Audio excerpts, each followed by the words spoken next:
Welcome to Senior College. Now tonight, this is our first Zoom class this fall, and it is a wonderful class. I've had the opportunity to see it, to get a preview, and I can guarantee you it's excellent. It's on the World War II fleet of submarines, and it's taught by Professor Dave Hobbins. And Professor Hobbins was a forestry professor, now retired from the University of Maine at Fort Kent. Thank you, Dave. And Dave has, besides being in the Coast Guard and a veteran, he has a special interest in military activities, specifically the Civil War. And tonight, he's giving us another one of his interests. It's going to be on the fleet of submarines in World War II. And Dave, I am going to make you will be co-host. And at that point, and you are co-host. And Dave, the floor is yours. Thank you, everybody, for being part of this class. Yeah, thanks very much. I'm really excited to do this. I have 4 sections where you'll have a chance to ask questions. When Don and I went through this with a lot of questions from Don, it took about an hour and a half. It's about a 50-minute, 60-minute presentation with time for questions. And then what I'll do is I'll stick around at the end so that if there are other questions that you want to ask, so that everybody has a chance, we can do that. But here's what I'll ask. We'll keep everybody muted. So Don, if you could mute everyone, and then I'll unmute myself. And we're going to have 2 options. One is you can click on the chat button and you can type me a question anytime. Okay. And then when I get to the break after each section, I'll answer those questions first. And then the other is, if you click on, so you may want to do this now, if you want to type something in at some point, click on chat, and at the very bottom, you'll see where it says you type your message. Another option is if you click on the participants, okay, click on that, and next to your name, you'll see a few little things and maybe a couple of dots. And in there, there's a thing that says raise hand, and I will see that you raised your hand. So if you want to test that out, you can test that out right now. But at any rate, that's how I'll go ahead. I'll answer the type questions first, and then I'll go to the raised hands if everybody's okay with that. It's fair enough? All right. So I'm going to go ahead and mute everybody if you don't mind. I'm sorry about that. And I'm going to share my screen, and we'll get into it.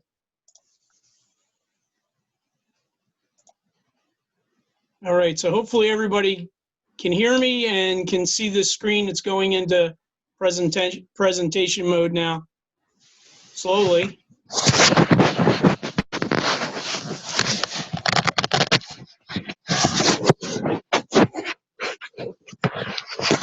Okay, come on. There we go. All right. Well, anyway, thank you for being here. I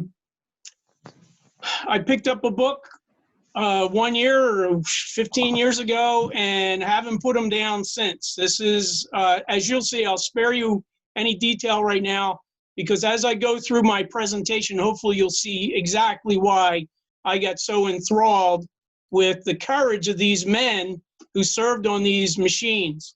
They were very dangerous machines. And there are about 17 classes of diesel electric submarine. I'm going to focus mostly on the two most common of the 288 boats that were served during World War II submarines. I'll focus on 2 of the classes, but I will briefly talk about some of the others. And as I said, we'll have breaks where you can ask questions. And I want to thank Senior College for letting me do this. Just a very brief introduction to submarines. If we look at, submarines go back in theory, right, to Leonardo, There's the Turtle from the American Revolution. There's Civil War submarines, but really it was getting into the 19th century, early 20th century when submarines became a little more fierce machine. Prior to the First War, these were defensive weapons, and I'll talk about that a little bit more.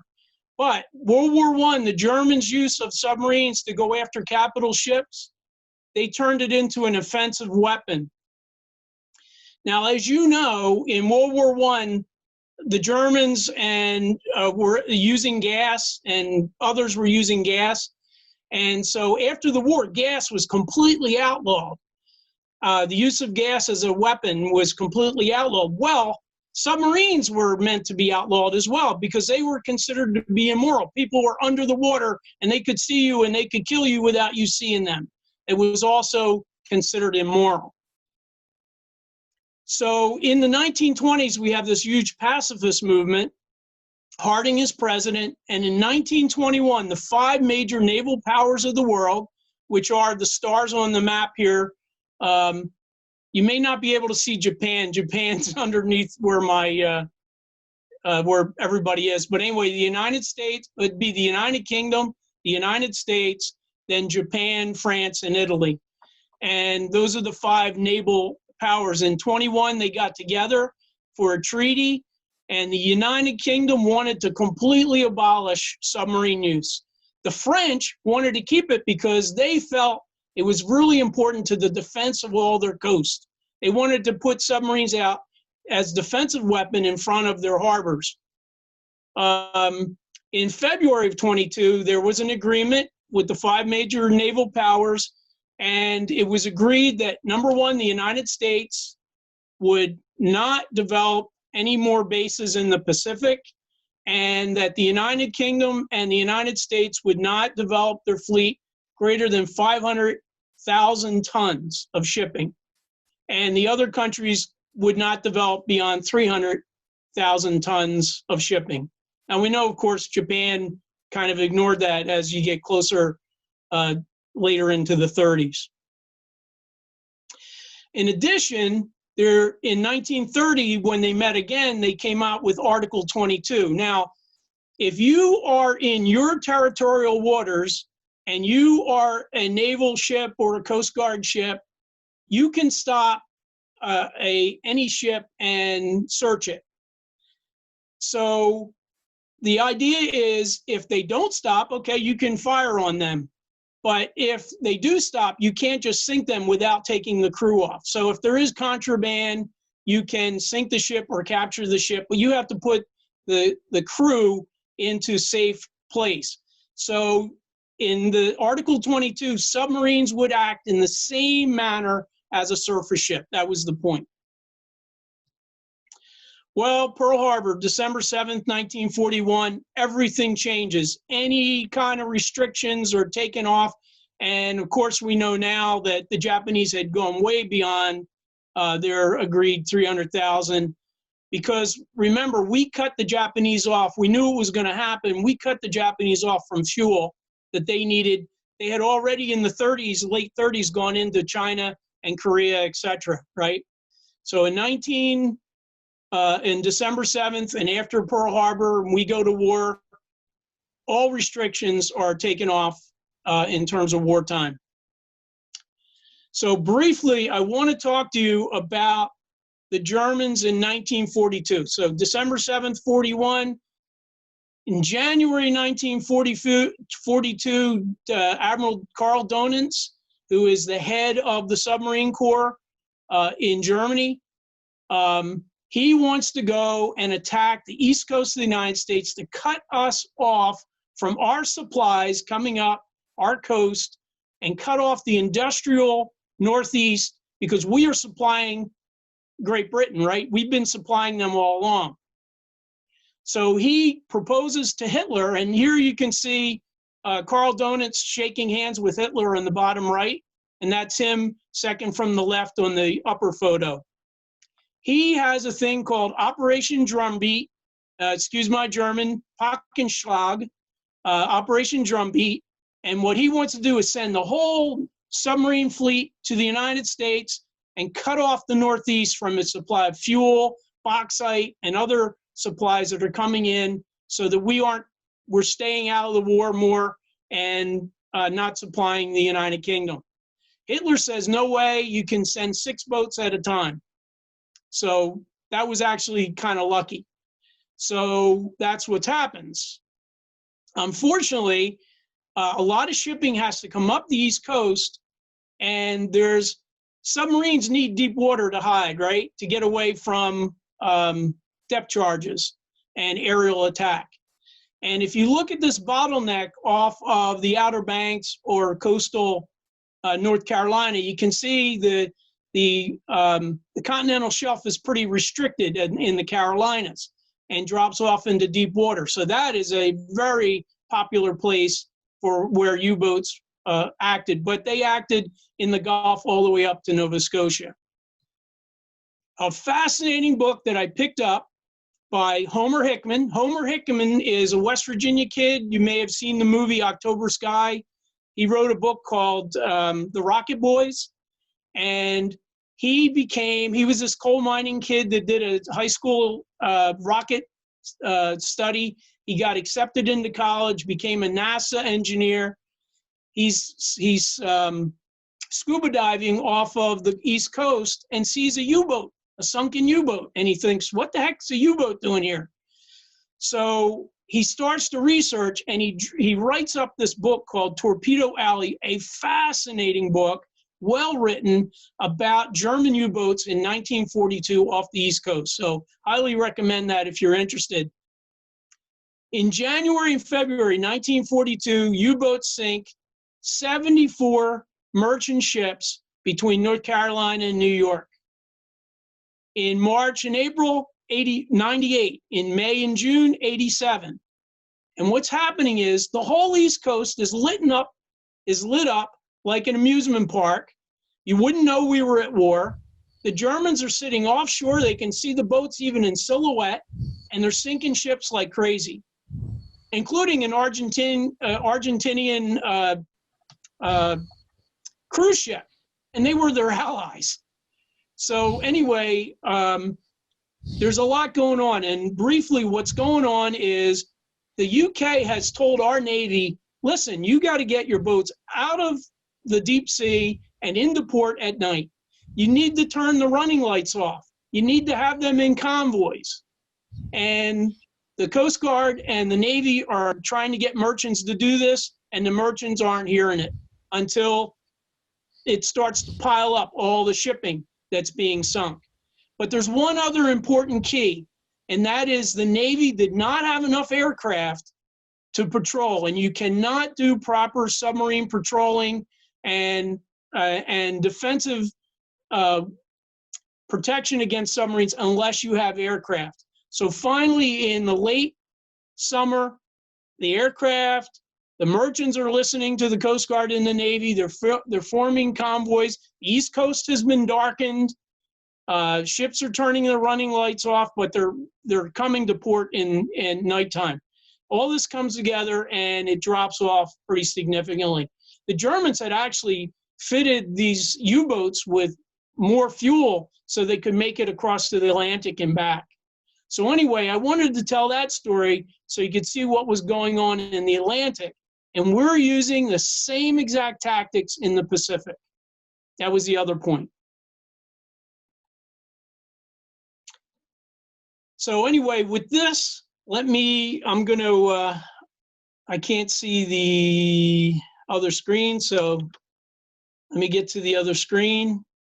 Does anyone have any questions? I'm not seeing it. Any questions? Helen's got a question. Thank you. I appreciate the help. Go ahead, Helen. These boats that were sunk, I mean, almost 300 boats. Yeah. Those were all American submarines. No, I'm sorry. Those boats that were sunk were merchant ships carrying cargo, mostly fuel. In fact, I think my mother was even aware of one of these off the coast of New Jersey she had heard about. She didn't see, but she had heard about it. Woody Allen even talks about this at one point in one of his little stories. So these were merchant ships. There was one passenger liner from Argentina, but everything else was merchant ships. So they were carrying fuel. That fuel was a big target, but there were other supplies as well. So these Yeah, go ahead, Ellen. These were not submarines, they were ships.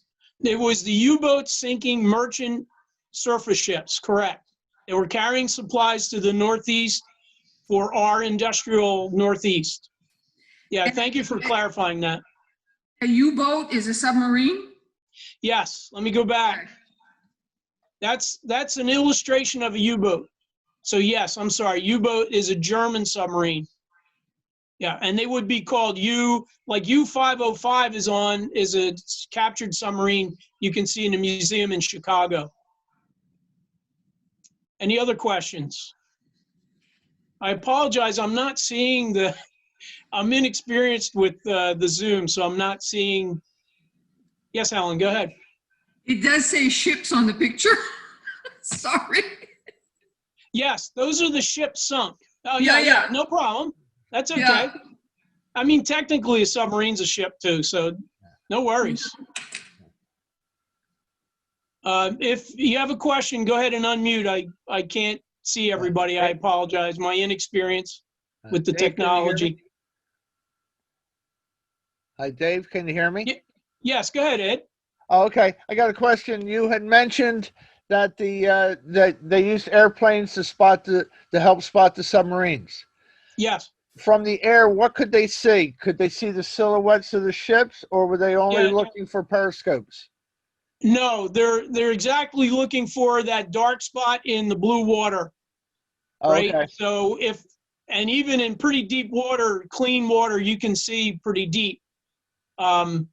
The people that were in the South Pacific, they had to really go deep because they could be seen in that blue water with Karl. That's pretty deadly. In the Atlantic, it was a little more murky, but they could still see, to a pretty great depth with aircraft. But also, Ed, they're carrying bombs, right? So they could drop a bomb on a boat as well. Like a Death Star. But the aircraft is allowing the surface ships to know where the submarine is so they could surface ships. Otherwise, the surface ships are just going hither and thither and hoping to get lucky. Because other than radar or sonar, they had no way of a ship couldn't see it too well, right? Yes. Yeah, it would be pretty hard, but you're right. They could use sonar to locate them, but it's still, with only one ship, you're going to have a hard time. Okay. Yeah, thanks. One more Anybody question, else? if you don't mind. No, go ahead. How deep could they go back? I don't know about U-boats, but I'm going to talk about the American depths in just a minute in the next few slides. Okay, thanks. Yeah, you bet. Anybody else? All right. So now what I want to do is talk about the actual diesel electric boats. As I mentioned earlier, there's about 17 classes of these, starting with R boats, then S boats, and then Sargo class. And then we get up to the more recent ones. The most common boats were the Gatto class. I think it's actually pronounced a little different. And if you'll notice, these are all names of fish you'll see. And then you have the Baleo class, and then it's tweaked a little bit. So we'll talk mostly about those.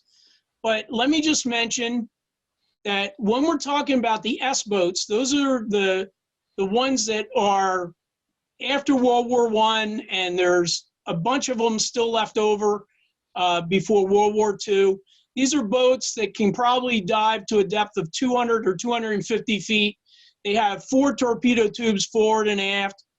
They have what's called a Mark 10 torpedo. It has a smaller detonating head, and it's slightly smaller. They have 2 diesel engines and can only do about 15 knots. So when we get into the war, in the late 30s, you have the Gatto class being developed, and then the Baleo class comes out during the war. So Here is a picture of the USS Wahoo, one of the most famous World War II submarines. And as you can see here, we're talking about 312 feet, whereas the others are under 300 feet, the earlier ones. They can reach a speed of 20 knots on surface. As you may have heard Joe talk earlier, that on the surface they have their snorkel up and they're sucking air in. And these boats have 4 diesel engines, and each diesel engine is about 1,650 horsepower. And one of them is the Fairbanks Morris, which is still in business, making locomotive diesel engines. Submerged, they're on batteries. And at best, they can do 8 knots, but the problem is they can't maintain that. So if they do 2 or 3 knots, which is more common, they can stay underwater and try to elude or escape the enemy who's dropping depth charges on them. And they can do that for up to 2 days almost, but the problem is oxygen and CO2 become a huge issue. The Gato class boats can go to 300 feet. The Japanese did not know this. And actually one of our congressmen during the war gave this secret away, and really he should have been prosecuted. They can go deeper. The Baleo class, and you'll see a couple of these in pictures later, including the USS Baleo, they did a lot of improvements, but one of the big things is they strengthened the hull. The Baleo class could go to 400 feet.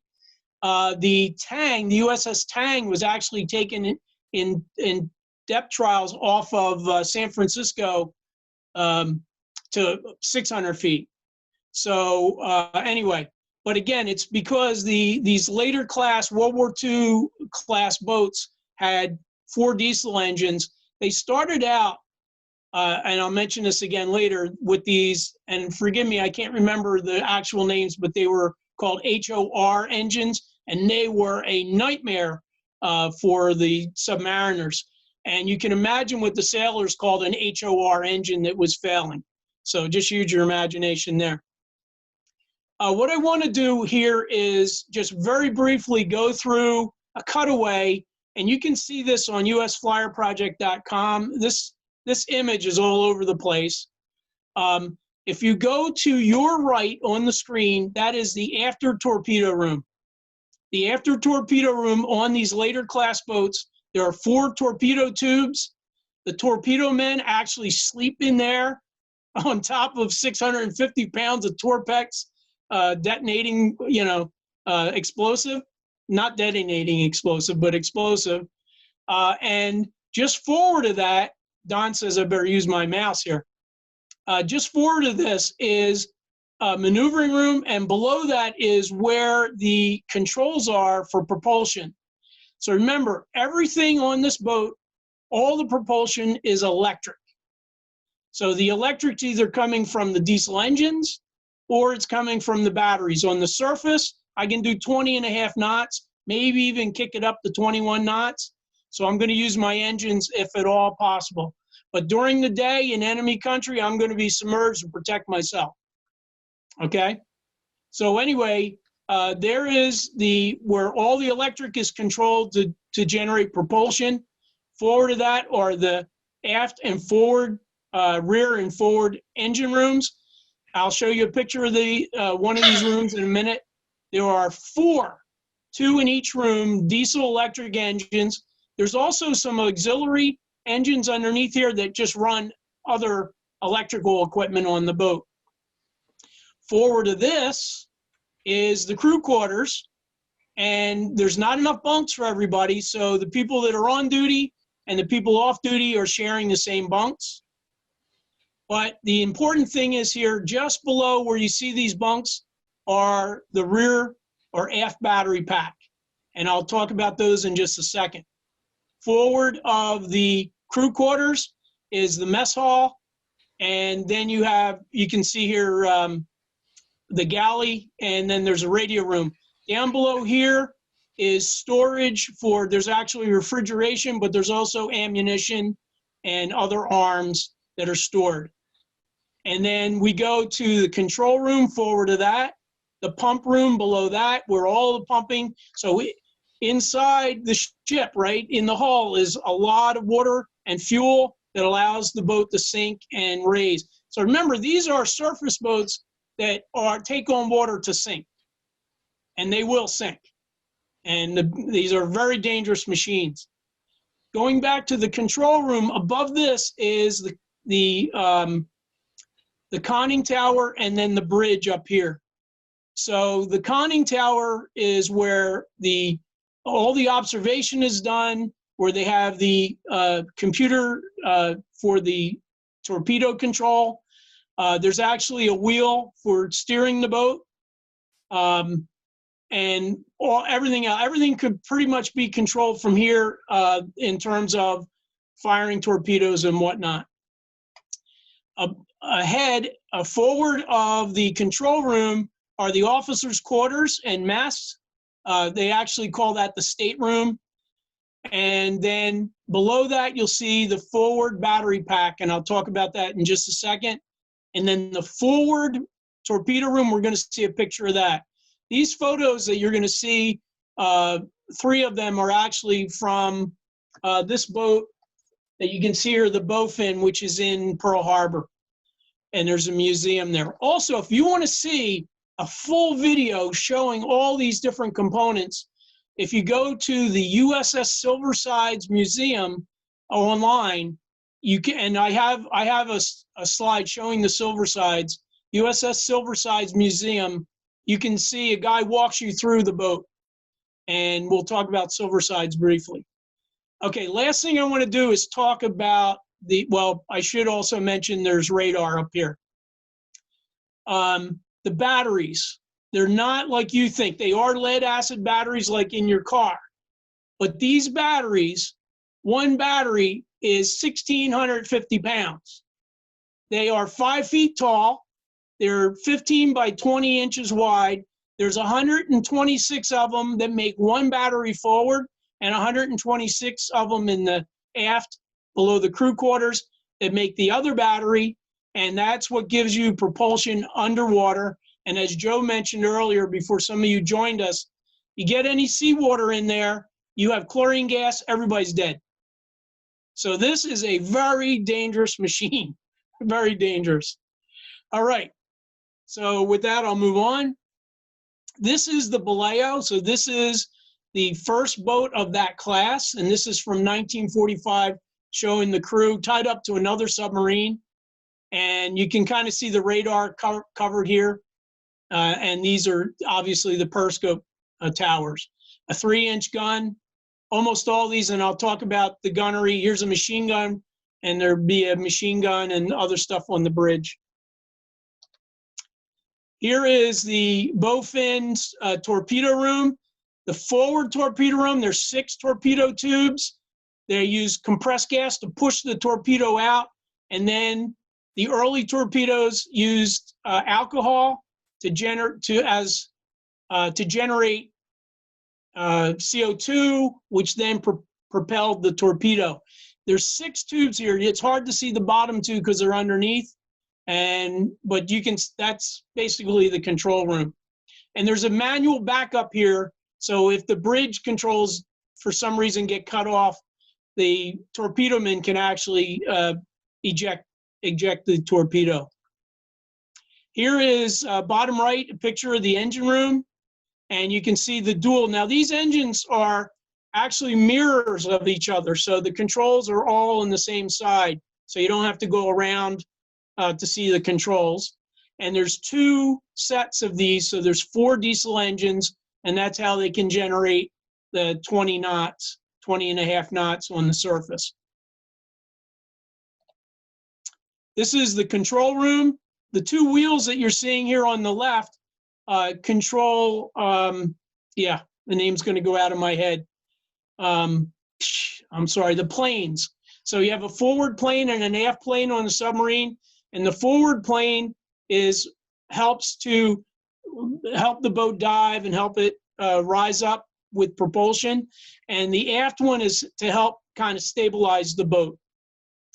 Down on the bottom right is the mess. The mess, there's about 80 men on these boats, and they usually run 3 messes. That includes officers. This will seat 24 people, and they'll usually run 3 messes a day, 24 each time. So the cooks are very busy. They're busy all the time. And when they're under attack, they're busy making sandwiches. It's getting to be 120 degrees in the submarine. You know, it's pretty brutal. Okay, so anyway, I thought there might be questions. Again, I apologize. Let me see if I can see. There we go. I do see participants, and let me try to get the chat in case anybody's typed a question. I can't find the chat. There we go. Anybody have any questions for me? Go ahead, Ellen. 80 men doesn't sound like a lot of men. It's a 300-foot boat, and 80 men includes, you know, it might be up to 87 or something like that, but it includes 7 officers, 6 or 7 officers, and enlisted. So you have torpedo people who can tear a torpedo apart. You have engine room people. You have electrical people. You have people in the control room, radio men, et cetera, sonar. And I'll talk about the crew, but one of the things is, in order to stay on a submarine, you have your specialty, but you also have to know, they give you 6 months to learn all the systems in the boat.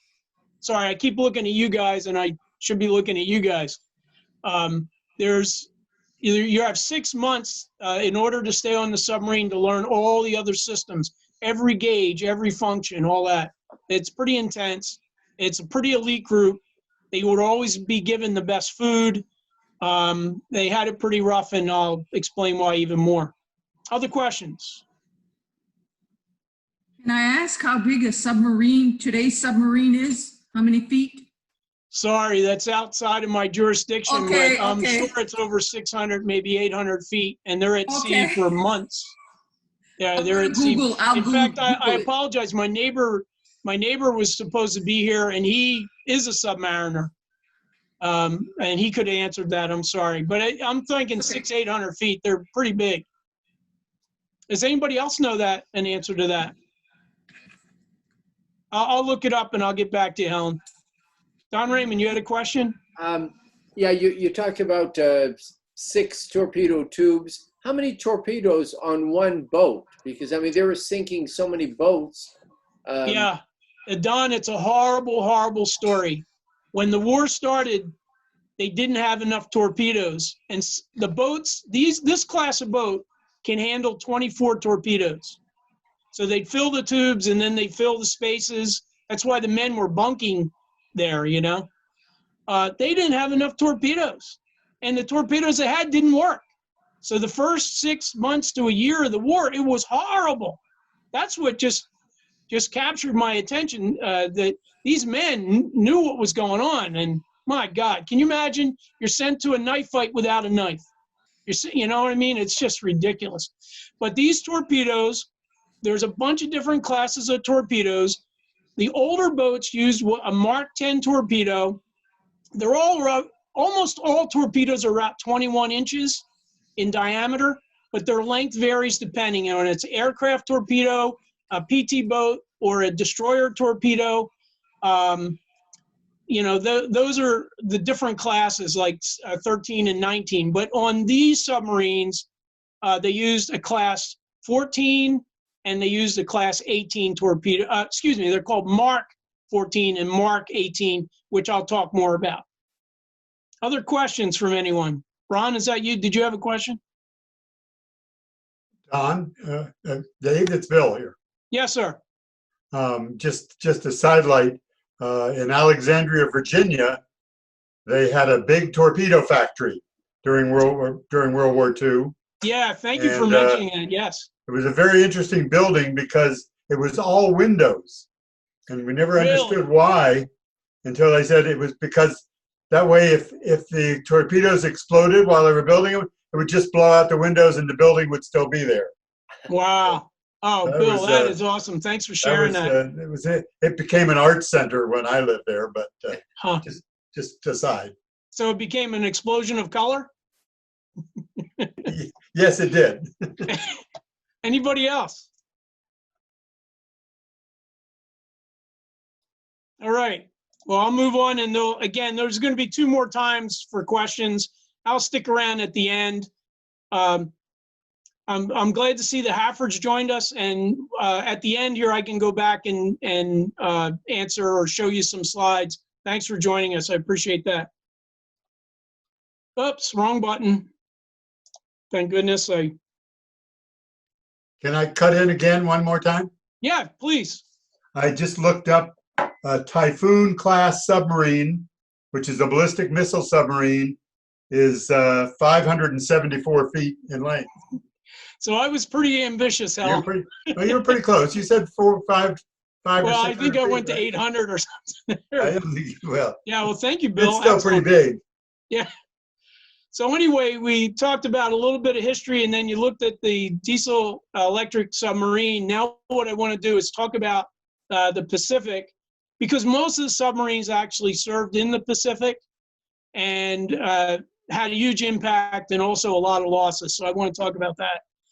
So in the spring of '41, this is before Pearl Harbor, the Japanese, of course, are very busy trying to take over Asia. They're already in Japan. They've already taken over Korea. They're moving down to Malaysia and Borneo and all these places where there's resources, bauxite to make aluminum and fuel and other things, even food, right? So the United States knows this tension is happening. So the Navy moves a lot of its naval forces to Pearl and to Manila. Remember, after the Spanish-American War, we took over the Philippines. We didn't give them freedom. We kind of just big brothered them for a while. So we have naval forces and military forces in Manila and in Pearl, and there's about 20 boats, most of them S-class boats. So these are the under 15 knots, under 300 feet. They hold, they can fire 8 torpedoes, and they're using what's called a Mark 10 torpedo. It's a little smaller. So this is kind of an extent. I got this from the Army. This is kind of the extent of the Japanese you can see here in May and June and August of '42. And what they're trying to do is go down and take over Australia. You can see the Solomon Islands where Guadalcanal would be. There's a lot of activity in the Marianas, the Carolinas, so this is a very, very busy area, and the Japanese are pulling a lot of resources from these areas. So pay attention here to the Philippines, Borneo, and where its location relative to Australia. And here's Pearl Harbor is off. It's kind of hidden by, but Pearl Harbor's here.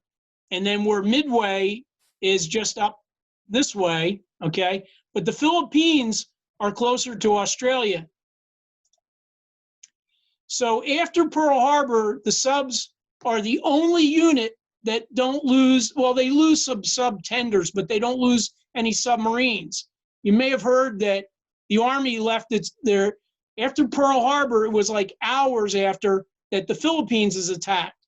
So the Navy gets its submarines out of there, but the Army leaves their aircraft wingtip to wingtip, and 50% of the aircraft was destroyed when the Japanese hit the Philippines hours after Pearl Harbor. So the submarine fleet is intact. So, of course, the Navy's hoping that they can use this to slow the Japanese, their approach to Australia. There's a couple of things going on. All of you have probably seen multiple versions of the movie Midway. You may know that the Navy intelligence had broken some of the code of the Japanese naval code. And so they have enough that they kind of figure out where shipping will be, and they can send this intelligence coded in what's called ultras to the submarines to tell them where to go. Now, this developed better as time went on, but what it did is it gave submarines the location of targets. Unfortunately, Admiral English, who is the Admiral of Submarines in the Pacific up until April of 43, his tactics are not great, according to what I've read. But because of its location, and because the Japanese are moving closer to Australia, they move a lot of submarines to Australia in 2 locations in Australia, and they have 2 admirals down there. One is Admiral Lockwood, that I'll talk about, and they're trying to keep the Japanese, getting any closer to Australia. Not much success, I should tell you. So I want to talk about, especially if you get after 1942, what they do is they send a submarine on patrol, okay? And they'll have like a target area to go to. Now, the Battle of Midway, I'll talk about that in a little bit. That's a little bit different tactic. The Battle of Coral Sea, a little bit different tactic, where they're sent to position to try to catch Japanese capital ships coming in. That wasn't very successful. That's Admiral English. But typically a submarine, especially after 42, leaving Pearl or leaving Australia, they have done anywhere from 1, depending on the boat, up to 15 patrols during the war. Okay, 1 submarine, different rotating crew. These submarines can go anywhere 10 to 11,000 miles with fuel, but the Navy gets pretty smart at, for example, if they leave Pearl Harbor, they refuel at Midway. And Admiral Lockwood sets up supply boats on the other side of Australia so he can fuel up, at least give them another day or 2, right? They also, by the book, it says that they can provision for 75 days, but they'd be eating a lot of canned goods at that point. Usually, according to Admiral Lockwood, he says they're shooting for 50 to 60 days, but it depends on their torpedoes. And as Don Raymond asked earlier, how many torpedoes can they carry? Well, early in the war, a lot of boats, even though they could carry 24, were given only 20 torpedoes because they didn't have enough to go around. And in terms of armament, they have, as I showed you in the earlier slide, they have a deck gun, usually a 3-inch gun. They have a couple of machine guns, including 1 mounted. They can carry up to 24 torpedoes. They have 2 types of radar. So the American radar is much advanced of the Japanese radar. And so they have, early in the war, they have an SD radar that can look at aircraft, and an SJ radar for surface. And the aircraft radar, that's a shorter range. Later on, there's a 3rd radar actually added to the boats. The crew is volunteer. As I mentioned earlier, they have to qualify to stay on the boat by knowing all the systems. And what they typically do is they'll rotate up to like 10% of the crew after each patrol to give new people some training and take the experienced people and send them to a new boat or to boats where they're needed. And early on, I'm going to talk about Edward Beach, one of the captains that served right up in past the war. Edward Beach was told coming out of the academy, or after his first tour of duty, you're going to submarines, but mostly it was volunteer. And a captain, depending on the person's personality and desire, there's a few that actually did 5 or 7 patrols.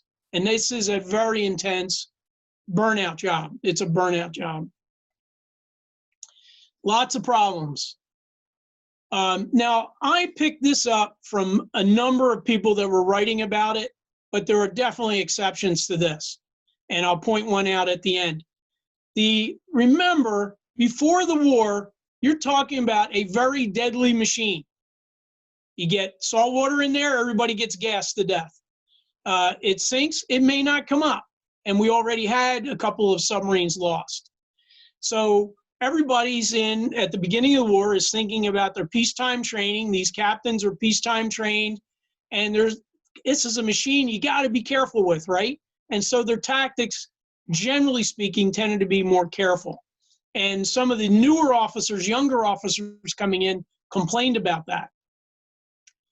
The engines, as I mentioned, those HOR engines were a nightmare, and eventually GM and the Fairbanks Morris engines replaced them. Torpedoes.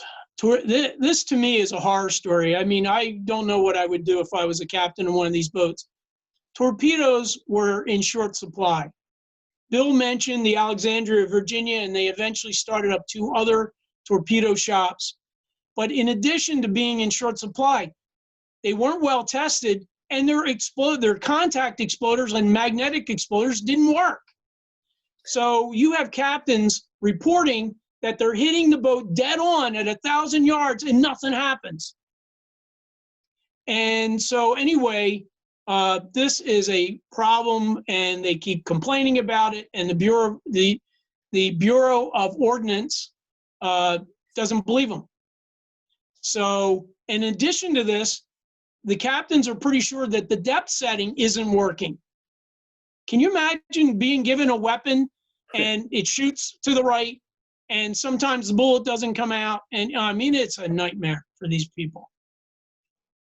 So the Bureau of Ordnance and some of the upper brass, but mostly the Bureau of Ordnance, blames the captains for the poor results.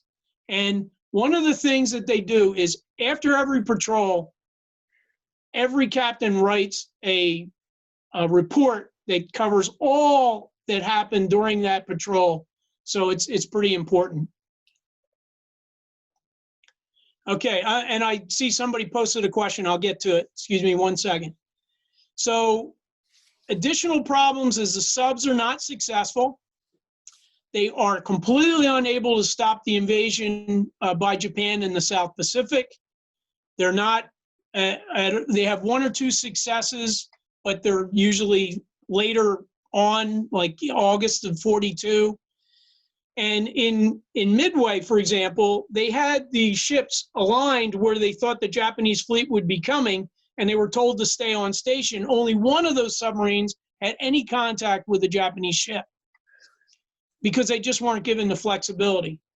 And 26 submarines, only 1 makes contact. So that's pretty sad. But it's a big ocean, right? It's a big ocean. So a couple of good things happen. Number 1 is the staffing change.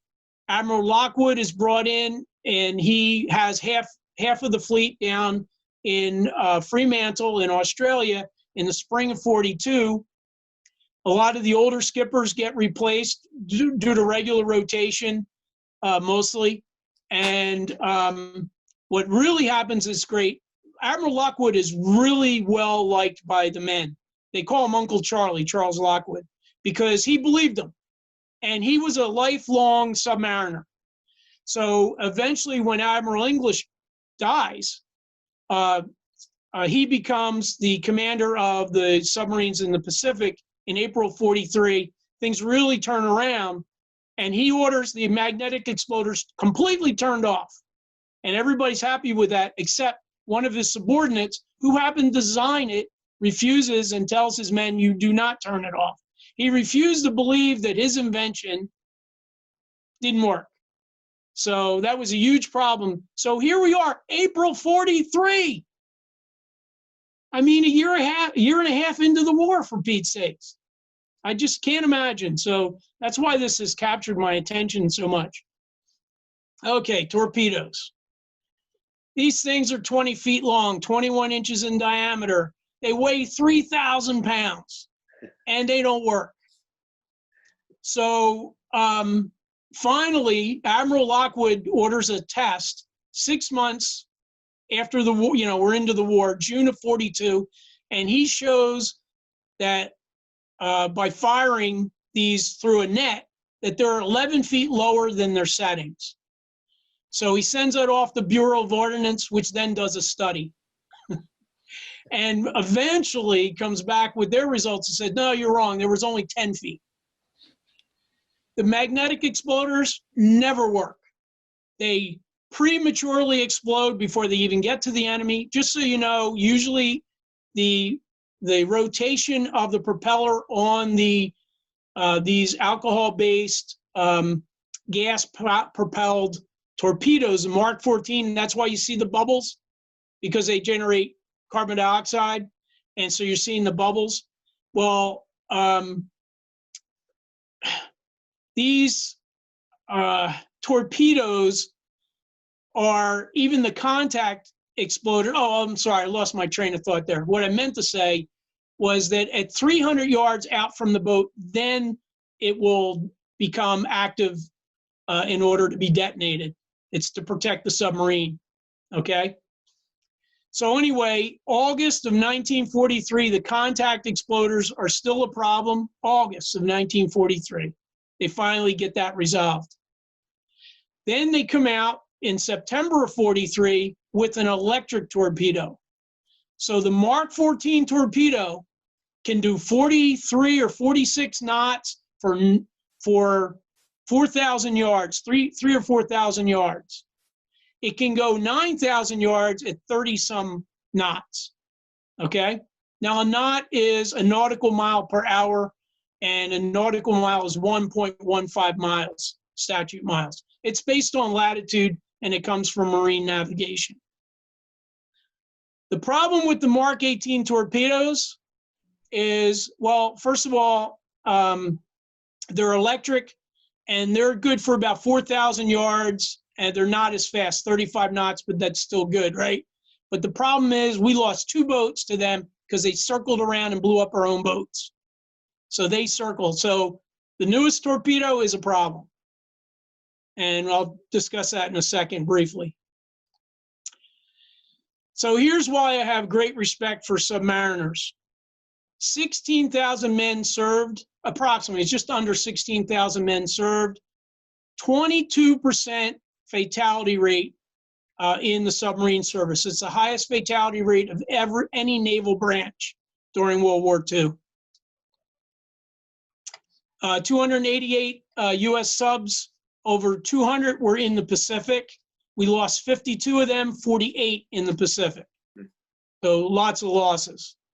2 to our own boats, 2 to our own torpedoes, and 2 to aircraft of our own. One in the Caribbean that was sunk by a U.S. aircraft, thought it was a German sub, and one leaving Pearl Harbor by one of our aircraft with 17 Army troops heading to do commando work in the Philippines. So a crew of 80 plus the 17 Army. So that was another blow. And a total during World War II of 1,682 war patrols. They sunk over 1,000 Japanese surface merchant vessels and 20 warships, including maybe a half dozen Japanese submarines. So if you think about this, submarines are less than 2% of the fleet, but they accounted for 55% of Japanese losses in terms of shipping. That includes merchant, okay?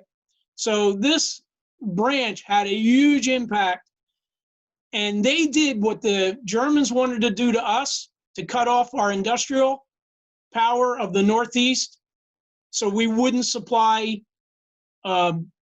munitions and military equipment and other things to the United Kingdom. Our submarine force did that to Japan. So if you look at when the American Army and Navy went into the Philippines, the second to when MacArthur came back to the Philippines, and we sent, the Japanese sent 3 fleets down, Northern, Western Fleet, Southern Fleet. They sent 4 aircraft carrier down to pull Halsey away from the Philippines. It was a ploy. Those aircraft carriers of the Japanese had very few aircraft. They did not have the bauxite to make aluminum. So who did that? It was the American submarine fleet. You can argue the ethics. It's arguable. And some fishing vessels were shot up. In fact, the captain of the Wahoo, had he survived the war, might have been brought up. The few authors that mention this might have been brought up on war charges. But at any rate, they made a huge contribution and definitely caused an impact on the lack of success and aircraft that the Japanese had, especially towards the end of the war. All right, I'm going to shut up and give you a chance to ask some questions, and then I'll talk about a few people. Oh, okay. Sharon asked, do you think adequate number of torpedoes would have helped shorten the war? Sharon, absolutely, but also properly functioning torpedoes. So it's not really until late 42, there's some success in a few battles, but 43, 44 is when they really were able to, well, like one of the captains actually found out that if you go on a steep angle, 45 degrees instead of straight on, and you shoot a torpedo at an angle, the exploder works better. So once these reports come in, all the other captains read these patrol reports so they can learn from everybody else's mistakes and successes. So those were pretty valuable. Now, as you know, you heard I'm a forester, I'm a forest pathologist. I'm not a historian. All my literature is books that I've read, 15 to 20 books that I just got captivated by this subject. And although Blair here, which is pretty dry, but it's he's a historian, and Morrison, those are both Navy historians. They're dry material, but they're looking at the patrol reports, which give you a lot of information, and also at Japanese records. And I'm not doing that. I'm reading books written by captains and crew and historians. Any other questions? Yes, Helen. You said that 1,000 Japanese merchants were sunk. What is that? 1,000 Japanese merchant ships were sunk by ships. US submarines during World War II. Okay. Yeah, Okay. sorry, I was trying to save space. No problem. No, I appreciate it, because I'm sure other people have questions too. So anybody has a question, I do appreciate it. Anybody Dave, else? Yes, Don. Dave, I hope I heard this correctly, that they would fire the torpedo and the torpedo would circle back on them? Yeah, that happened a couple of times, only a couple of times. But we have evidence that two of the boats, one is the USS Tang, which I am going to talk about. This captain was on the bridge when that happened, and he got thrown. Everybody in the after torpedo room was lost, and he got thrown into the ocean, and about 13 men in the forward torpedo room escaped. Well, men made their way forward and escaped from the forward torpedo room, and they were all captured. One guy was injured. The Japanese let him stay in the water, and he drowned because they didn't take him aboard. And then they got taken to prisoner of war camp, and they were brutalized. In fact, the last book that I read, I stopped reading right before the POW stories. I just couldn't take it. I already read enough, you know. Other questions, please. Please feel free. Hey, Dave? Yes, This is sir. Ed. Question, was there ever a case recorded that two submarines tried to sink themselves, like underwater? I mean, I know it happened, only one submarine was actually sunk by another submarine, but did any American sub ever attempt it against the Japanese? Yes, absolutely. I know there was one submarine that encountered 3 Japanese submarines, and I'm sorry that the name of the boat escapes me right now. I apologize. But he actually sunk 2 of them, and I know there were probably 2 other submarines. They must have all been going on the same pathway, coming out of the Sea of Japan. Wherever they were located, they happened to be at the right spot. And one of the things that was really interesting, an experienced radar person, because they're on the surface, right? Okay. And it's at night, and they're on the surface. An experienced radar man saw a little bit of disruption in the radar, and he thought it was a Japanese radar he was picking up. So they turned the radar off, and they tracked the best they could. And that was the boat that actually sunk 2 of the 3 submarines that they encountered. Now they were all on the surface? No, I believe, you know, I don't have an answer to that. It was at night. I'm pretty sure it was at night, but I'm pretty sure also there have been some daytime sinkings. Like Okay. one of our boats I know is thought to have been sunk by a Japanese submarine, but it was just what this U.S. sailors thought. Okay, yeah, Or at least it was hit by a torpedo from a Japanese submarine. right. Okay. So yes, that did happen. Oh, wow, okay. Very good, thank you. You bet. Anyone else? Yeah. Hey, Dave, it's Bill here. Yes, sir. Yeah, you know, when you see these war movies, the sonar operators are down there listening to, and it's like they have a signature. They know the signature of every enemy ship out there. Yes. How much of that is true, and how much of that is just movies? It's funny you should mention that. I just read that this book. I don't think I have it here.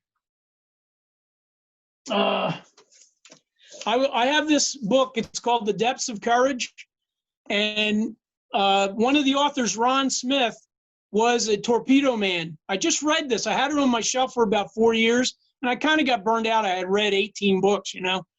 So anyway, before this summer, I read this, and Ron and his co-author, who's written a couple of books about maritime war, they said that on his boat, on Ron's boat, their sonar man could tell the size of the ship, how many ships, what direction of the ship.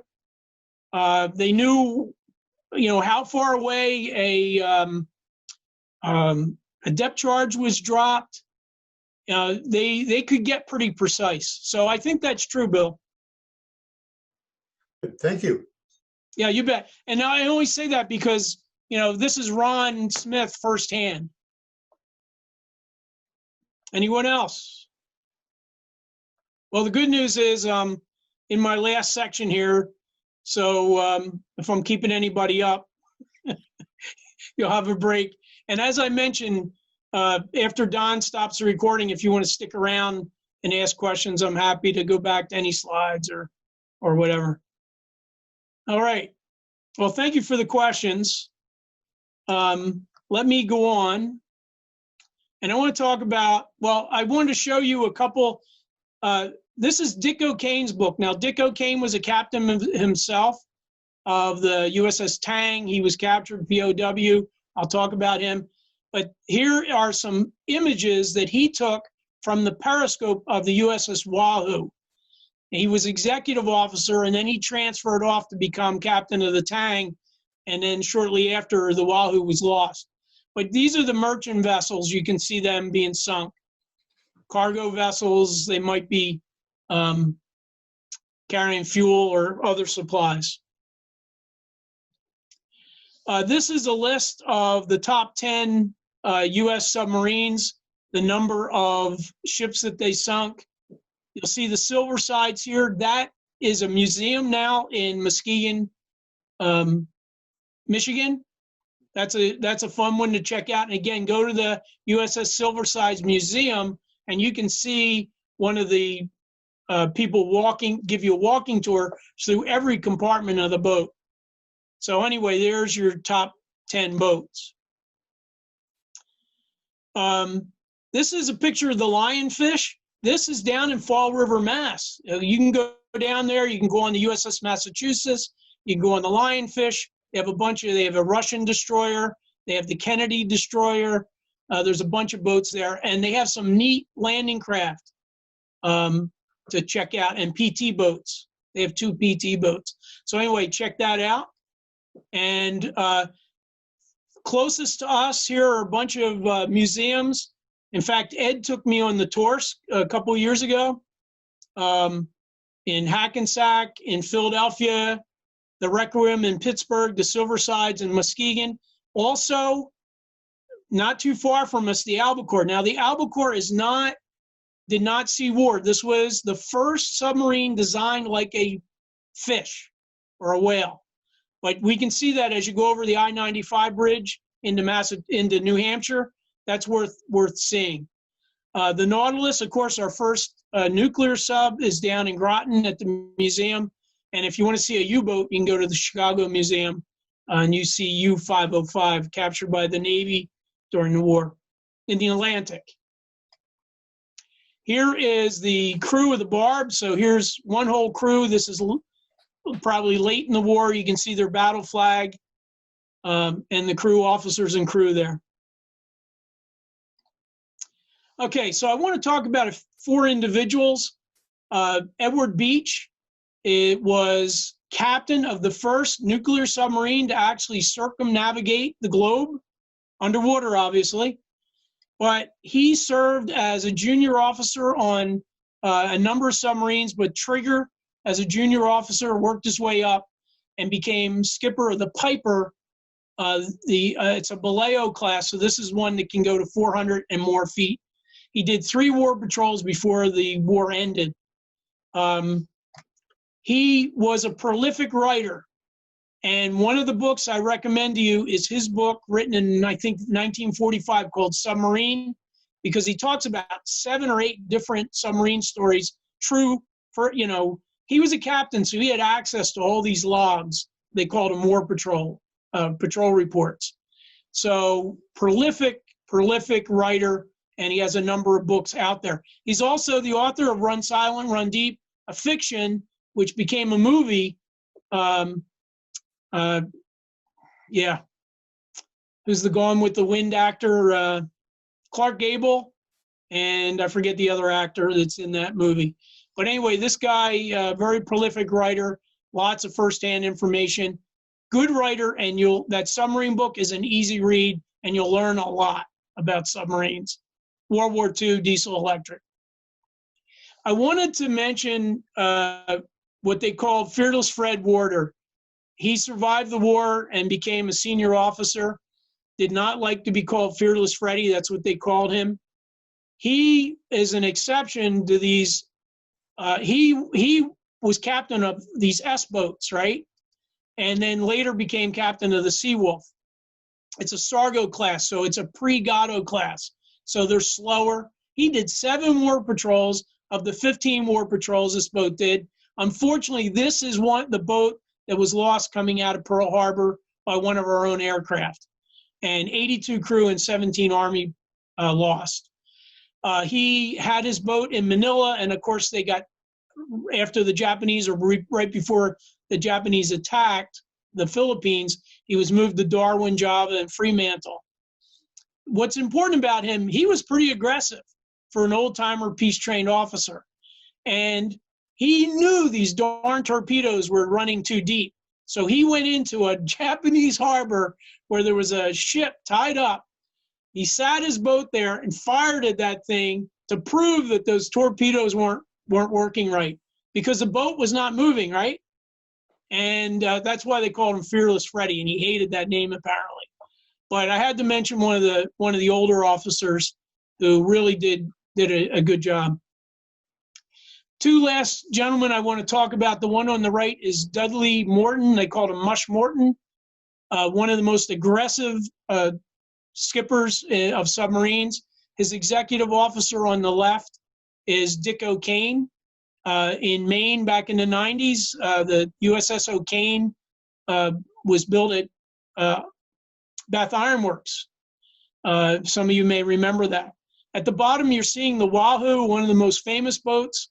The reason it became famous is Dudley Morton remembered when he was in school and he was in training and being checked out on his calculations for firing torpedoes. The guys that were watching and judging him were doing the calculations faster than him, because he would have to do the observation, go do the calculations, come back and do another observation. So what he did is, this was actually considered to be quite novel, he put his executive officer on the periscope to read him numbers. And all he did was concentrate on the calculations and when to fire. And he sped that up to such a point he had greater success. In fact, he was using faulty torpedoes and having greater success earlier on than anybody. But he was known for that.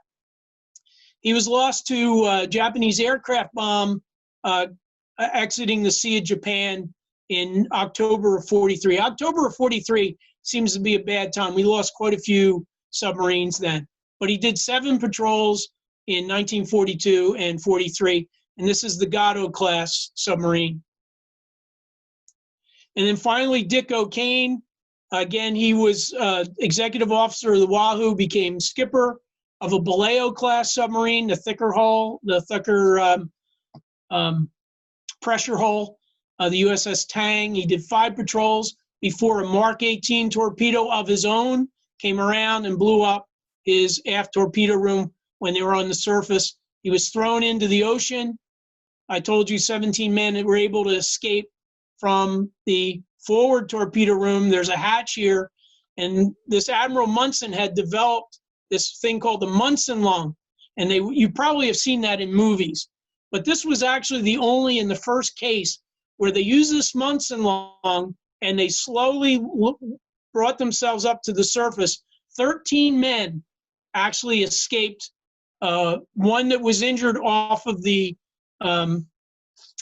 bridge with Captain O'Kane. The Japanese let him die in the water. But anyway, when he was released from POW camp, he refused to see his family for 1 month because he was so emaciated, his teeth were loose, he did not want his wife and kids to see him. So he beefed himself up, and here you can see him getting the Medal of Honor. He is the most decorated naval officer in World War II. And there he is getting the Medal of Honor from President Truman. So here's some recommendations, not homework, Helen, or whoever asked me about homework. But anyway, these are the more fun books to read. Beach, the submarine book I mentioned before, good writer, easy read, and you'll learn about 6 or 8 different submarines and firsthand stories. Torpedo Junction, about the U-boats off the Northeast. If any of you want any of these, contact Don or myself, and I'll email this to you. This will, again, be repeated on Channel 8, October 12th at 7 p.m. Dick O'Kane wrote about the Wahoo and Mush Morton. Toohey wrote about Dick O'Kane, called The Bravest Man. And the book I just mentioned to you, The Depths of Courage, by Whitlock and Smith. Smith was a torpedo man. Most of the books are written by officers, and they're very delicate in their, what's the word I want? Criticisms, right? The enlisted men don't hold back, and they tell you the raw of it, and including their drinking and other activities. But anyway, these are good to read. Whitlock gives you an overview of what else is going in the war. It's a pretty good overview of what's going on in the Pacific. So I found that pretty useful. And with that, I'm going to stop. And I really appreciate everybody's attention. So I'll stop for questions. And at some point, Don will stop the recording. And those of you that are shy and would still like to have some questions, I'll stick around. So any questions? Oh, this is the Silversides. You can see in Muskegon, Michigan, and go to their website, USS Silversides Museum.com, I believe. You can just Google USS Silversides. Any questions? Thank you for putting up with my scratchy voice. Very good presentation, Dave. Well, thank you very much. I appreciate that. Appreciate you being here. Yeah, thank you, Dave. That was great. Absolutely. Go ahead, Helen. Dave, can you go to the previous page? Surely. I'm happy to email that to you. No, I'm all set now. Okay. Anyone else? I had a couple questions. Yeah, please. Go ahead, Don. In your research, did you ever come across any talks about them halting or slowing down the sub program because it wasn't being effective at times? No, there was a shortage of men, and I never even got any glimpse of that. remember, Admiral Nimitz was a submariner himself, and he had great respect for the boats. In fact, he would try to meet the boats coming in back from the war in Pearl Harbor, back from a patrol. So Nimitz, Lockwood, even the people that disagreed with the torpedo arguments, I never read anything that they were building submarines in Connecticut, in Philadelphia, in Mare Island, in California, and I think there was one even in the Great Lakes that was built, and they shipped it out the Mississippi. So no, they were going gun-ho. I didn't say this, so I'm glad for the question, Don. There were about, the Gatto class, there were about 72 boats produced. Most of them served in the Pacific. There were about 120 Baleo class produced, but I think it was like only about 20 of those or more maybe. I might have that number wrong that served. Most of the boats were Gatto and Baleo class though, of that 200. And I must have that number wrong about how many Baleo boats were serving. You had something else? I did. I was wondering if you had done much research on the German submarine fleet at all. As far as Don, honestly, other than that one book about the German U-boats attacking the Americas, that was my extent. Although I have seen the U-505, and I've read Gallagher's book where he talks about capturing the U-505. And my friend Ed here and I were hooked on the Das Boot, and especially even the German version. So very captivated by that topic, but I really haven't researched it, honestly. Okay. Now, I will tell you also in this last book, Ron Smith makes a statement in there. He says, everybody said the German U-boats were better than the Americans and the Japanese boats. He says, I've been on one and I don't think they were any better. He says, I think the American, especially the latter class boats, were better. But of course he's biased and I don't know. Thank you so much for your presentation. Hey, thanks for the questions and thanks for being here. I appreciate it. Okay. Thank you, and thank you, Yes, everybody. Sharon had a question. Let me go to Sharon. Yes, I'm trying to remember and I can't. Wasn't there a submarine in Halifax, Canada, Nova Scotia? Didn't they have some incident there? Yeah, absolutely. The U-boat, are you talking about U-boat, German U-boats? Yes. Yeah, absolutely. There were German U-boats. In fact, several ships were sunk out of Newfoundland, Nova Scotia. Also, a German U-boat dropped some spies somewhere in Quebec, in the Gaspé Peninsula. And some of you from Maine may already know, we had a U-boat that dropped 2 spies right in Frenchman's Bay. You can Google that story, and I'm not going to find it. Sorry. I don't have it in front of me. But there were 2 spies that were given a ton of money to go down, and they were trying to sabotage the nuclear program in New York City. But the one guy turned himself in or something, succumbed to pressure or whatever. I can't remember what it was. But if you do that, German U-boat in Frenchman Bay, you'll find that article. I'm sorry, Don, you had something. No, I just wanted to remind everybody that that the next Zoom class is going to be on October 8th, which is the St. John Valley Technology Tour. But along a related course to this one is the main German POW camps during World War II, which is going to be on October 14th. Should be another interesting course. And Don, if you don't mind me adding, Professor Nettlehoff is a trained historian, and she's going to have some really good info, I am sure. So I'm really looking forward to that myself. Good. A question then. Yes, ma'am. Is Erica's course on Zoom? Yes, but Yes. remember, they will be posted eventually. Okay, as long as it's on Zoom, it's easy to get to. Absolutely. Yeah. And And for it's on the anybody who- 14th and 15th. It's a Thursday and Friday, right, Don? right. I think it's Wednesday and Thursday. Wednesday, Thank you, Thursday. Don. Right. Yeah. Wednesday, Thursday. And for those or anybody who might be interested in taking some Zoom classes, so if you hear of other people, they can certainly call the Adult Education Office at 834-3536 and tell them they'd like to register for the Zoom class because, you know, as you see, the communications, I guess, between the student and the class is through email.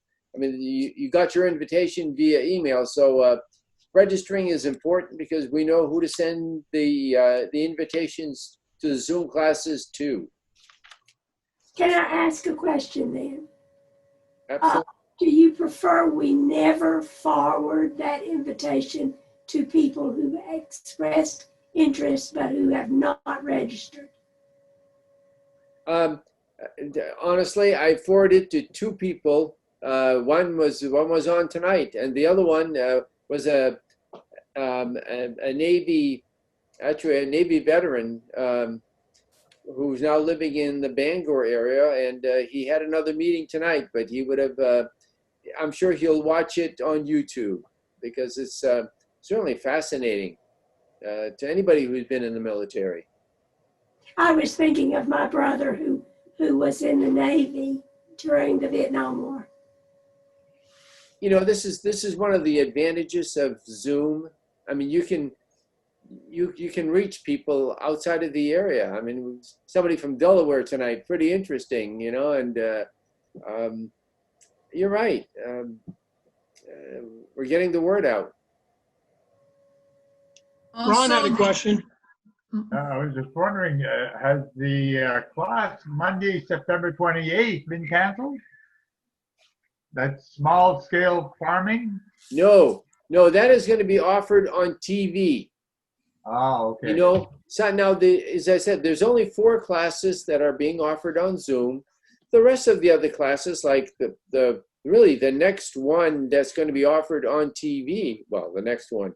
The first one offered on TV is on October 28th, and that's on, if you have Spectrum cable, it'll be on Channel 8.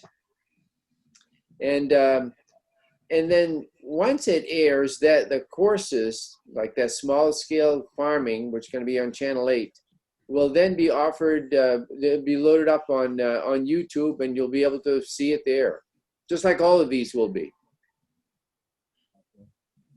Because I'll have to move my house down to town. You know, I do. Thank you. I don't know what we said a while ago about the Channel 8. It's on Mondays and Thursdays. Is that what everybody said a while ago? That's right. Mondays and Thursdays Yeah, is the okay. senior college hour Yeah. at 7 p.m. Mm-hmm. So Don, when you stop the recording, would you let us know, and then I'll answer any questions for anybody that's been too shy to ask. I mean, we certainly can. I mean, I can stop the recording anytime. Or you can edit it out, either one. Questions after. Just wanted to respond to Sharon. You know, I don't think there's any problem with your forwarding those. The only purpose, we'd like to know who's going to be attending the class, just to know how many people are interested. But, you know, if you know somebody that has a very special interest in the subject and you want to let them know about it, that I don't have a problem. I don't think we have a problem with that. We'd rather have people watch than not watch, or join us and not join us. So, but, you know, we have online registration also. They don't even, you know, we have online registration on our website too. So you can just fill out a form and click the button and they're done.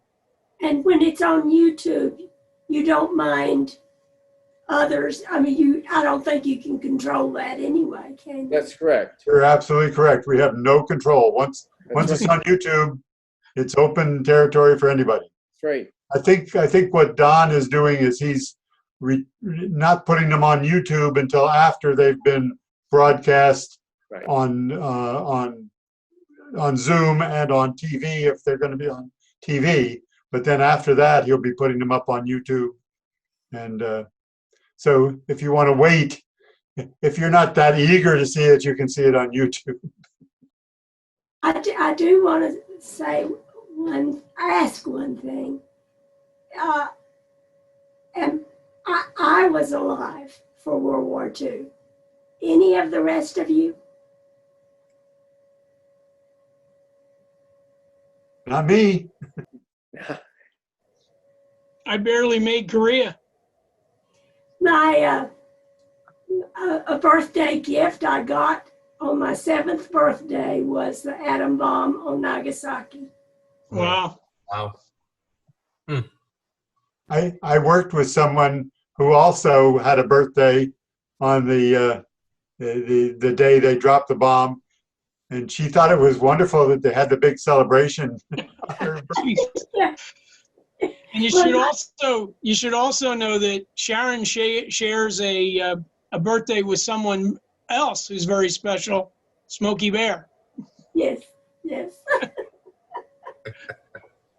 He's telling my secrets. But Yeah.